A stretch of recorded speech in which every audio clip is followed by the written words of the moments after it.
Okay, so let's talk about clothing and footwear. You're going out into the Rockies end of September, beginning of October.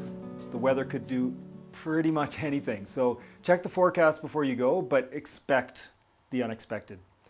And in doing so, we need to be prepared for anything from plus 15, plus 20, all the way down to -5 and snow. So how do we prepare for that? Well, you can see I've got 3 piles here. So the pile on your left, this is clothing I'm going to wear, pretty much for certain. So I'm going to put that aside, and I'm going to put that on first thing in the morning on the day that I leave on the trip. So things like quick dry shirt, quick dry pants, a long sleeve shirt.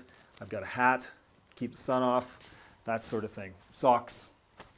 So I put that aside.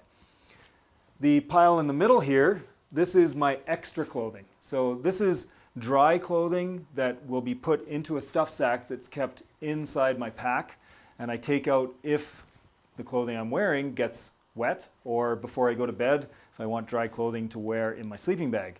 So here we have a dry pair of gloves, I have a buff just in case it gets really cold, I have an extra pair of socks, an extra shirt, extra long johns, those kinds of things. So basically a spare base layer. So I'm going to put that into a stuff sack. If you don't have a waterproof stuff sack, a garbage bag, a small grocery bag would work fantastically. So the pile over here on your right, this is all clothing that's going to be taken off or put on throughout the day based on weather conditions. So first of all, oh look, we have the hairy coo, Angus. We might wear him, especially if it's raining. Speaking of rain, so you're going to have your rain jacket and your rain pants. A wind jacket potentially, although a rain jacket works just fine in its place. Gloves and a toque if things get cold. And also a nice fleece jacket if things also get cold. And if things get really cold, a parka, which will be worn in the evening probably when the temperature drops. And also you've seen the gaiters already, bring those. All right, let's talk about footwear.